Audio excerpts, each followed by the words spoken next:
இப்போ வந்து பார்த்தீங்கன்னா நம்ம மீன் அமிலம் செய்ய போகிறோம். மீன் அமிலம்ன்றது நிறைய பேருக்கு என்னன்னே தெரியாது. விவசாயிகளுக்கு தெரியும், நம்ம முன்னோர்களுக்கு தெரியும். என்னன்னு கேட்டிங்கன்னா மீன் அமிலம் என்னன்னு கேட்டிங்கன்னா மீனோட கழிவு வேஸ்ட் இருக்குல்ல, அந்த வேஸ்ட் எடுத்துக்கிறோம். அடுத்து வந்து பார்த்தீங்கன்னா ரெண்டாவது பொருள் நாட்டு சக்கரை எடுத்துக்கிறோம். மூணாவது பொருள் பார்த்தீங்கன்னா கழிஞ்ச வாழைப்பழம் எடுத்துக்கிறோம். நல்ல பழுத்த வாழைப்பழம் எடுத்துக்கிறோம். இவ்வளோதான் விஷயம். மீன் அமிலம் நம்ம எதுக்கு யூஸ் பண்ணலாம்னு கேட்டிங்கன்னா, நம்ம விவசாயம் இயற்கை சார்ந்த விவசாயம் பண்ணுறாங்கல்ல, அவங்களுக்கு மீன் அமிலம்னா என்னன்னு தெரியும். இது வந்து கேட்டிங்கன்னா நீங்கள் ரசாயனத்தை போட தேவையில்ல. உங்கள் மாடி தோட்டமாக இருக்கட்டும், உங்கள் தோட்டத்துக்கு பின்னாடி இருக்கிற செடியாக இருக்கட்டும், நீங்கள் விவசாயம் பண்ணுறதா இருந்தாலும் சரி தான். செயற்கை உரம் தேவையில்ல, இயற்கை உரம் நம்மள்ட்ட இருக்கிறதே போதுமானது. இந்த மீன் அமிலம் கொடுக்கறனால பார்த்தீங்கன்னா நிறைய பெனிஃபிட்ஸ் இருக்குது. நீங்கள் கூகுளில் சர்ச் பண்ணிக்கலாம். இதுக்கு மேலே யூடியூப்ல நிறைய பேர் அப்லோட் பண்ணியிருக்காங்க. இந்த மீன் அமிலத்தில் எவ்வளோ பெனிஃபிட் இருக்குது, என்ன இருக்குது, இருக்குன்றது. இப்போ வந்து பார்த்தீங்கன்னா மீன் அமிலம் வீடியோக்குள்ள போயிடலாம். மீன் அமிலன்றது பார்த்தீங்கன்னா நம்ம 14 கிலோ எடுத்துருக்கோம். மீன் வேஸ்ட் ஓகேங்களா, 14 கிலோ நாட்டு சக்கரை எடுத்துருக்கோம். வாழைப்பழம் பார்த்தீங்கன்னா 28 வாழைப்பழம் எடுத்துருக்கோம். 1 கிலோக்கு 2 வாழைப்பழம் போடணும். நம்ம 14 கிலோ போகிறனால 28 வாழைப்பழம் எடுத்துருக்கோம்.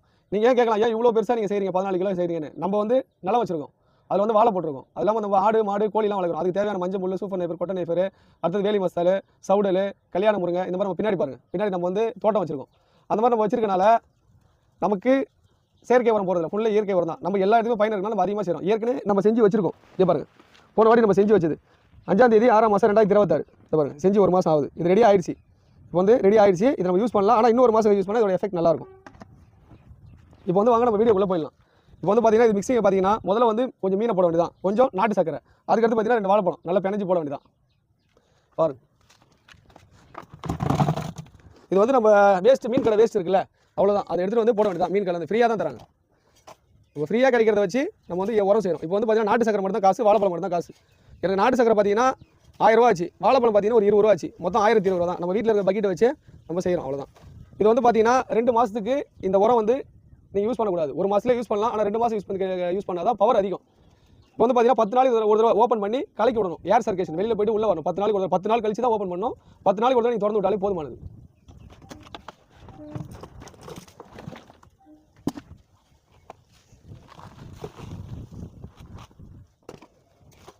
இந்த மாதிரி நல்லா மிக்ஸ் பண்ணி விடணும்.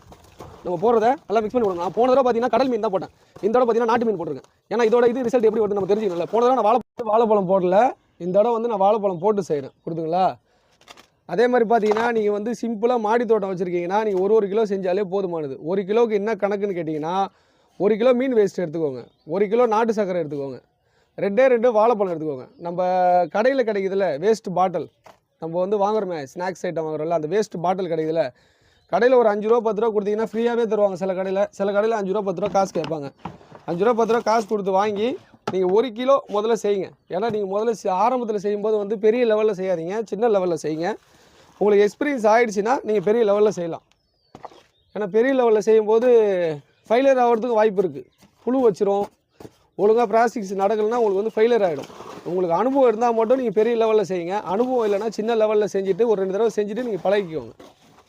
நம்ம ஏற்கனவே நிறைய தடவை பண்ணியிருக்கோன்றனால நம்ம தொடர்ந்து கரெக்டாக பண்ணிட்டு வரோம். இப்போ வந்து இந்த மீன் அமிலம் ரெடி ஆகிடுச்சு, ஓகேங்களா. நான் ஏற்கனவே செஞ்ச மீன் அமிலம் ரெடி ஆகிடுச்சு. இது வரைக்கும் பாருங்கள், ஏற்கனவே செஞ்ச மீன் அமிலம். இது ரெடியான மீன் அமிலம் என்னன்னு பண்ணலான்னு கேட்டிங்கன்னா, 100 ml எடுத்துக்கணும். அளவு கரெக்டாக இருக்கணும். அளவு மாறிடுச்சுன்னா செடி செத்துடும். இதை டேரெக்டாக செடியில் போட்டிங்கன்னா செடியே செத்து போயிடும். 100 ml எடுத்துக்கிட்டு 10 லிட்டர் தண்ணியில் கலக்கணும். 10 லிட்டர் தண்ணியில் கலந்தால் நீங்கள் செடிங்களுக்கு எல்லாத்துக்குமே போடணும். ஒன்று காலையில் போடுங்க, இல்லை சாயந்தரம் போடுங்க, இல்லைனா ஸ்ப்ரே டைப் பண்ணுங்கள். ஸ்ப்ரேயில் போட்டு இலைங்களுக்கு பூங்களுக்கு நல்லா ஸ்ப்ரே பண்ணி விடுங்க. பார்த்தீங்கன்னா நீங்கள் அடியிலையும் போட தேவையில்ல, மேலேயும் போட தேவையில்ல, நடுவில் போட்டுருங்க. ஏன்னா மேலே போட்டாலும் உங்களுக்கு இறக்கிறதுக்கு இதாக இருக்கும், அடியில் போட்டாலும் மேலே இறதுக்கு கஷ்டமாக இருக்கும். நீங்கள் நடுவில் போட்டுருங்க வாழைப்பழத்தை, ஓகேங்களா. 1 கிலோவுக்கு வந்து 2 வாழைப்பழம் போடுங்க. நான் 14 கிலோ எடுத்தனால 28 வாழைப்பழம் எடுத்துருக்கேன். கணக்கு கரெக்டாக இருக்கட்டும். கணக்கு மிஸ் ஆச்சுன்னா ப்ராசஸ் மாறுறதுக்கு வாய்ப்பு உண்டு. இது நீங்கள் மூடி வைக்கும்போது பார்த்தீங்கன்னா டேட்டு மேலே போட்டுருங்க. நீங்கள் எந்த டேட்டில் இதை வைக்கிறீங்கன்றதை மேலே டேட் எழுதி வச்சுருங்க. இன்னொரு ப்ராசஸும் பண்ணணும், நிழலில் தான் வைக்கணும், வெயிலில் வைக்கக்கூடாது. எங்கேயாச்சும் நிழல் காத்தோட்டமாக இருக்கிற நிழல் பகுதியில் வச்சுருங்க. அடுத்து வந்து பார்த்திங்கன்னா இந்த எலி பூனை, அடுத்து வந்து பார்த்திங்கன்னா இந்த எறும்பு தொந்தரவுலாம் இல்லாத அளவுக்கு பார்த்துக்கோங்க. இது வந்து கரெக்டாக 10 நாளைக்கு ஓப்பன் பண்ணக்கூடாது. 10 நாள் கழித்து ஓப்பன் பண்ணி காத்தோட்டத்துக்கு நல்லா கலந்து விடணும். ஒரு குச்சி வச்சு நல்லா கலந்து விடணும். கலந்து விட்டுட்டு திரும்பி லாக் பண்ணுறேங்க. 2 மாதம் கழிச்சு இதை நீங்கள் மோந்து பார்த்தீங்கன்னா ஆச்சரியப்படுவீங்க. இப்போ நான் இது பக்கத்தில் உட்கார முடியல, மீன் கழுவி வாசனை வருது. 10 நாள் கழிச்சு ஓப்பன் பண்ணி பார்த்தீங்கன்னா சாக்லேட் ஸ்மெல்லு வரும், சில பேருக்கு பழ ஸ்மெல்லு வரும், டிஃப்ரெண்ட் ஸ்மெல் தான் வரும். இதோட ஸ்மெல்லே மாறிடும். ஸ்மெல்லு மாறிடுச்சுனாலே உரமாயிடுச்சுன்னு அர்த்தம். வாழைப்பழம் வந்து பார்த்திங்கன்னா உளிக்கிறதுக்கு கொஞ்சம் கஷ்டமாக தான் இருக்குது. பார்த்தீங்கன்னா வாழைப்பழத்தை எல்லாத்தையுமே நல்லா பிணைஞ்சு விட்டாச்சு. பிணைஞ்சு விட்டு நான் எல்லா இடத்துலையும் சரிசமமாக ஆக்கிடுங்க. சரிசமமாக ஆக்கிட்டு என்ன பண்ணுறீங்கன்னா அடுத்து வந்து வெல்லம் போடுங்க. அதுக்கடுத்து மீன் போடுங்க. இப்படி மாற்றி மாற்றி போட்டுக்கிட்டே இருக்க வேண்டியதான். சரிசமமாக எல்லாம் மிக்ஸ் ஆனால் தான் உங்களுக்கு கரெக்டாக இருக்கும். ஏன்னா நான் பெரிய லெவலில் பண்ணுறேன்றனால எல்லாமே மிக்சடு கரெக்டாக இருக்கணும். மிக்சடு மாறிச்சுன்னா தொல்லை தான். லாஸ்ட்டாக மேலே மீன் இருக்கிறத விட வெள்ளம் இருக்கிற மாதிரி பார்த்துட்டிங்கன்னா நல்லது. ஏன்னா அந்த ப்ராசஸ் தான் உங்களுக்கு நல்லாயிருக்கும்.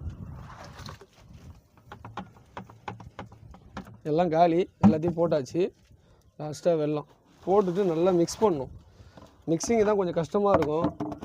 நான் வந்து க்ளோவ்ஸ் வச்சுருக்கேன்.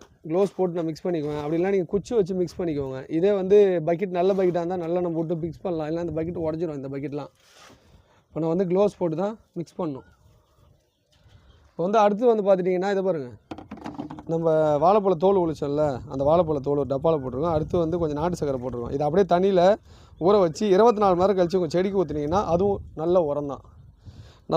நம்மள்ட்ட இருக்கிற எல்லா பொருளையும் வச்சு நம்ம விவசாயம், நம்ம மாடி தோட்டம், நம்ம தோட்டத்தை பராமரிக்கலாம்.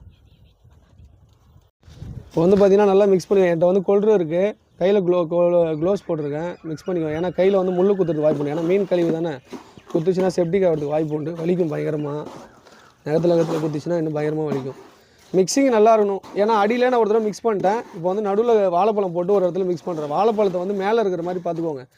மேலே இருக்க ப்ராசஸ் கீழே போகும், கீழே இருக்க ப்ராசஸ் மேலே வராது. அது எல்லாருக்குமே தெரியும்.